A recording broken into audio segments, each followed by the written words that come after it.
Number 31، اللہ تبارک و تعالیٰ کی رحمت سے انسان مایوس نہ ہو۔ ہمیں ایک 31واں وصف یہ معلوم ہوتا ہے کہ رحمت خداوندی سے کسی انسان کو مایوس نہیں ہونا چاہیے۔ اس کی دلیل صحیح بخاری کا یہ واقعہ ہے کہ رسول اللہ صلی اللہ علیہ وسلم نے ارشاد فرمایا، آپ نے فرمایا پہلی قوموں میں ایک شخص تھا جس کی زندگی گناہوں میں گزری تھی، اور جب اس کا آخری وقت آیا تو اس نے یہ وصیت کی کہ میرے مرنے کے بعد میرے جسم کو جلا دیا جائے، اور پھر جلانے کے بعد میرے جسم کے ٹکڑے کر دیے جائیں، اور پھر میرے جسم کی راکھ کو ہواؤں میں اڑا دیا جائے۔ چنانچہ اس کی وصیت کے مطابق جسم کو جلایا گیا، جسم کے ٹکڑے کیے گئے، اور پھر اس کے ذرات کو ہواؤں میں بکھیر دیا گیا۔ اب آپ صلی اللہ علیہ وسلم فرماتے ہیں کہ اللہ رب العزت نے اس کے تمام ذرات کو جمع کر کے اس کو انسان بنا کر اپنے سامنے کھڑا کیا اور کہا تو نے ایسا کیوں کیا؟ تو اس شخص نے اللہ کے سامنے کہا، اے اللہ، یا ربی خشیتو کا، اے اللہ تیرے ڈر کی وجہ سے میں نے ایسا کیا کہ مجھ سے گناہ بہت ہوئے تھے، تو میں نے کہا میں کس طرح تیرا سامنا کروں گا، اور میں تیری سزا کو نہیں بھگت سکتا، اتنے میرے جسم میں سکت اور طاقت نہیں ہے۔ مولا کریم تیرے ڈر کی وجہ سے، تیرے خوف کی وجہ سے میں نے ایسا کیا ہے۔ اللہ تبارک و تعالی نے اس کے خوف اور خشیت کی وجہ سے اس شخص کی مغفرت کر دی۔ تو اس واقعے میں سبق یہ ملتا ہے کہ انسان اللہ کی رحمت سے کبھی مایوس نہ ہو، جتنے بھی خطائیں اور غلطیاں ہو جائیں اللہ کے در کو کبھی نہ چھوڑے، واپس پلٹ کر آئے تو اللہ تبارک و تعالیٰ اس بندے سے بہت محبت کرتے ہیں۔ جیسے کوئی بچہ ناراض ہو کے چلا جائے تو کبھی بھی ماں کی طرف لوٹ کر آئے تو ماں دھتکارتی نہیں ہے، ماں بگاتی نہیں ہے، سینے سے لگا دیتی ہے، چاہے بچہ کتنا ہی نافرمان ہو۔ تو اللہ تبارک و تعالیٰ تو 70 ماؤں سے زیادہ انسان سے محبت کرنے والے ہیں۔ گویا 31واں وصف یہ ہوا، رحمت خداوندی سے کبھی مایوس نہ ہو۔ نمبر 32واں وصف ہمیں یہ معلوم ہوتا ہے کہ غلاموں کے ساتھ حسن سلوک کیا جائے۔ آپ صلی اللہ علیہ وسلم کا حسن سلوک مردوں کے ساتھ، بچوں کے ساتھ، غلاموں کے ساتھ یکساں ہوتا تھا۔ آپ کسی کو اپنا نوکر نہیں سمجھتے تھے کہ اس سے سخت لہجے میں بات کریں، سخت اس سے کام لیں اور اس پر ہاتھ اٹھائیں۔ آپ نے زندگی میں کسی پر ہاتھ نہ اٹھایا۔ حضرت انس بن مالک بھی فرماتے ہیں میں نے 10 سال خدمت کی، کبھی آپ نے نہ فرمایا یہ کام تو نے کیوں کیا، اور اگر میں نے نہیں کیا تو یہ نہ فرمایا کہ کیوں نہیں کیا۔ آپ کا غلاموں کے ساتھ کیسا حسن سلوک تھا، اس کا اندازہ اس واقعے سے ہوتا ہے۔ امام ابن منظور رحمۃ اللہ علیہ نے مختصر و تاریخی مدینتی دمشق میں حضرت زید بن حارثہ رضی اللہ تعالیٰ عنہ کے حالات میں ایک واقعہ نقل فرمایا۔ حضرت زید بن حارثہ اپنے قبیلے میں رہتے تھے۔ ان کے قبیلے پر دشمنوں نے حملہ کیا اور وہاں جتنے نوجوان تھے، بچے تھے، ان سب کو گرفتار کر کے غلام بنا دیا۔ تو حضرت زید بن حارثہ کو غلام بنا کر لایا گیا اور ایک بازار میں ان کو فروخت کر دیا گیا۔ جب انہیں فروخت کیا جا رہا تھا تو خریدنے والے حضرت ختیجہ رضی اللہ تعالیٰ عنہ کے بھتیجے تھے، حکیم بن حزام، انہوں نے اسے خریدا اور خرید کر لائے اور اپنی پھوپھی حضرت ختیجہ رضی اللہ تعالیٰ عنہ کو دے دیا۔ جب آپ صلی اللہ علیہ وسلم کا حضرت ختیجہ سے نکاح ہوا تو انہوں نے یہ غلام آپ صلی اللہ علیہ وسلم کو ہدیے میں دے دیا کہ یا رسول اللہ یہ میری طرف سے ہدیہ ہے، یہ آپ کی خدمت کرے گا۔ اب یہ زید بن حارثہ آپ صلی اللہ علیہ وسلم کے ساتھ ہوتے تھے، آپ کے ساتھ یہ زندگی گزار رہے تھے۔ ان کے والدین ان کو تلاش کر رہے تھے کہ کہاں ملیں گے، کہاں ملیں گے۔ وہ تلاش کرتے رہے ایک عرصہ دراز کے بعد پتہ چلا کہ ان کا یہ صاحبزادہ آپ صلی اللہ علیہ وسلم کے پاس ہے۔ تو اب زید کے والد حارثہ اور ان کے چچا یہ دونوں آپ صلی اللہ علیہ وسلم کے پاس آئے۔ کہا ہمیں معلوم ہے آپ کا تعلق قریش سے ہے، آپ بڑے خاندان سے ہو، آپ کے اخلاق بہت عالی ہیں، یہ آپ کے پاس ہمارا بیٹا ہے زید۔ آپ صلی اللہ علیہ وسلم سے کہا اس کو ہمارے حوالے کر دیں۔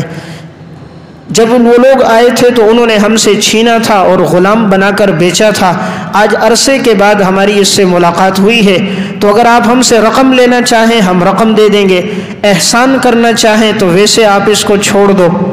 آپ صلی اللہ علیہ وسلم نے فرمایا میں زید کو بلاتا ہوں، اگر یہ تمہارے ساتھ جانے لگے گا میں تم سے کوئی رقم نہیں لوں گا، یہ تمہارا بیٹا ہے تو یہ ویسے ہی جائے، اور اگر وہ نہیں جانا چاہے گا تو میں زبردستی نہیں کروں گا، میں تمہارے حوالے زبردستی نہیں کروں گا، میں اس سے پوچھوں گا۔ حضرت زید بن حارثہ کو بلایا گیا تو ان کے والد نے اپنے بیٹے کو دیکھا، تو ایک عرصے کے بعد جب باپ بیٹا ایک دوسرے کو دیکھیں تو کیا حالت ہوتی ہے، والد اپنے بیٹے کے ساتھ لپٹ گیا اور خوشی میں دونوں کے آنسو بہہ رہے تھے۔ چچا نے بھی اپنے بھتیجے کو دیکھا، پیشانی کو چوما اور کہا بیٹا آؤ ہمارے ساتھ چلو۔ آپ صلی اللہ علیہ وسلم نے پوچھا زید اگر تم جانا چاہو تو میں منع نہیں کرتا، تم رکنا چاہو تو میں زبردستی نہیں کرتا۔ حضرت زید نے اپنے والد کو دیکھا اور کہا ابا جان مجھے جو شفقت، جو محبت، مجھے جو تعلق اور یہاں سے ملا ہے وہ مجھے آپ سے بھی نہیں مل سکتی، اس لیے میں حضور کا در نہیں چھوڑ سکتا۔ کہا میں آپ صلی اللہ علیہ وسلم کے ساتھ رہوں گا۔ والد نے کہا بیٹا تم یہاں غلام ہو، میرے ساتھ آؤ گے آزاد ہو جاؤ گے۔ اس نے زبان حال سے کہا ابا جان یہ غلامی ہی اصل آزادی ہے، کہ محمد کے ساتھ اگر غلامی میں بھی زندگی گزرے گی یہی میرے لیے آزادی سے بڑھ کر زندگی ہوگی۔ حضرت زید کی آنکھوں میں آنسو تھے خوشی کے۔ آپ صلی اللہ علیہ وسلم نے دیکھا کہ انہوں نے مجھے نہیں چھوڑا، اپنے والدین کے ساتھ نہیں گئے۔ آپ نے زید کا ہاتھ پکڑا اور لے کر بیت اللہ کے پاس آئے اور فرمایا آج کے بعد زید میرا بیٹا ہے، تو آج کے بعد اسے پکارا جاتا تھا زید بن محمد۔ تو حضور نے اس کو اپنا منہ بولا بیٹا بنا دیا تھا، متبنہ، منہ بولا بیٹا۔ تو اسی لیے حضرت زید کو آپ صلی اللہ علیہ وسلم کا بیٹا کہا جاتا تھا۔ اس واقعہ بتانے کا مقصد یہ ہے کہ آپ کا غلاموں کے ساتھ حسن سلوک کیسا ہے کہ ایک بیٹا اپنے باپ کے ساتھ نہیں جا رہا، اپنی آزادی کی زندگی کو ترک کر کے غلامی کی زندگی کو کیوں پسند کر رہا ہے؟ آپ کے حسن سلوک کی وجہ سے، آپ صلی اللہ علیہ وسلم کے عالی اخلاق، آپ کے کردار کی وجہ سے۔ ورنہ تو نوکر تو کب چاہتا ہے کہ وہ ایسی زندگی گزارے جس میں مشقت اور تکلیف ہو؟ تو گویا 32واں وصف میں نے یہ بیان کیا کہ آپ کا غلاموں کے ساتھ بڑا ہی حسن سلوک تھا۔ نمبر 33، آزمائشیں کامیابیوں کا زینہ ہوتی ہیں۔ جب انسان کامیابیوں پہ پہنچنا چاہتا ہے تو اس سے پہلے آزمائشیں آتی ہیں۔ ان تکلیفوں کے بعد اللہ تبارک و تعالی انسان کو راحت دیتا ہے۔ اس کی مثال بھی ہمیں صحیح بخاری کے اس واقعے میں ملتی ہے۔ حضرت خباب ابن ارت رضی اللہ تعالیٰ عنہ آپ صلی اللہ علیہ وسلم سے فرمانے لگے، آپ صلی اللہ علیہ وسلم نے بیت اللہ سے ٹیک لگایا ہوا تھا، کہا یا رسول اللہ آپ دیکھیں ہم پر کتنا ظلم و ستم ہو رہا ہے۔ مکی زندگی میں صحابہ پہ بڑا ظلم ہوا تھا، اتنا ظلم کسی پہ نہیں ہوا جتنا حضور پر اور صحابہ پر ہوا۔ ہمارے گلے میں آج تک کسی نے اسلام کی خاطر رسی ڈال کر کسی نے کھینچا نہیں ہوگا۔ آپ صلی اللہ علیہ وسلم سجدے کی حالت میں ہیں، عقبہ بن ابی معیط نے کپڑا آپ کے گلے میں ڈال کر آپ کو گھسیٹا۔ ہمیں اسلام کی خاطر ہمارے سجدے کی حالت میں ہماری پشت کے اوپر کسی نے اونٹ کی گندی اوجڑی نہیں رکھی، لیکن کائنات میں سب سے افضل انسان، آسمان فلک نے جس سے بہترین انسان نہیں دیکھا تھا، کسی ماں نے اس سے زیادہ بہترین جنا نہیں تھا، رب نے اس سے زیادہ خوبصورت بنایا نہیں تھا، لیکن اسلام کی خاطر اس کے کندھے پر بھی اونٹ کی گندی اوجڑی رکھی گئی۔ تو معلوم ہوا دین آزمائشوں سے آتا ہے۔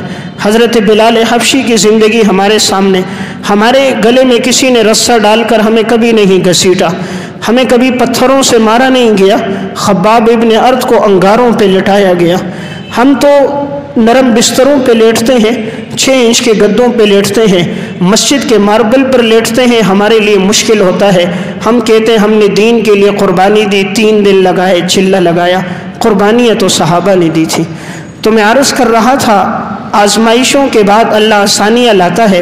خباب ابن ارت نے کہا یا رسول اللہ بہت تکلیفیں آ گئی، آزمائشیں آ گئی، آپ دعا کیوں نہیں کرتے؟ آپ صلی اللہ علیہ وسلم ٹیک لگائے ہوئے تھے، سیدھے ہو کر بیٹھ گئے۔ آپ نے فرمایا خباب ہم پر کیا آزمائشیں آئیں؟ ہم سے پہلے لوگوں پر آزمائشیں آتی تھیں، انہیں گڑھا کھودا جاتا تھا اور ایک انسان کو گڑھے میں رکھ دیا جاتا اور آرے کے ساتھ اس کے جسم کے 2 ٹکڑے کر دیے جاتے تھے، پھر بھی وہ لوگ دین نہیں چھوڑتے تھے۔ آپ نے فرمایا خباب ان پر آزمائشیں ایسی آتی تھی، لوہے کے سخت کنگے لیے جاتے تھے اور وہ ان کے جسم پہ مارے جاتے تو وہ نوکیلے آگے سے ہوتے جس کی وجہ سے ان کا گوشت الگ ہو جاتا، ہڈیاں الگ ہو جاتی، لیکن ان لوگوں نے دین کو نہ چھوڑا۔ تم لوگ جلدی کر رہے ہو، ایک وقت آئے گا کہ ایک خاتون چل کر آئے گی، حضرموت تک وہ پہنچے گی، راستہ پرامن ہوگا، اللہ اسلام کو غلبہ دے گا۔ پھر وہی ہوا، آپ صلی اللہ علیہ وسلم کے دور کے بعد حضرت عمر رضی اللہ تعالیٰ عنہ کا دور خلافت آیا، اسلام پھیلا، فتوحات بڑھی، ایک ایک عورت آتی تھی دور دراز کا طویل سفر کر کے، لیکن کوئی اس کی طرف آنکھ اٹھا کر نہیں دیکھتا تھا، مال بھی محفوظ، جان بھی محفوظ، آبرو بھی محفوظ۔ تو میں عرض کر رہا تھا 33ویں بات، آزمائشیں کامیابیوں کا زینہ ہے کہ آزمائشوں کے بعد اللہ راحتیں لے کر آتا ہے۔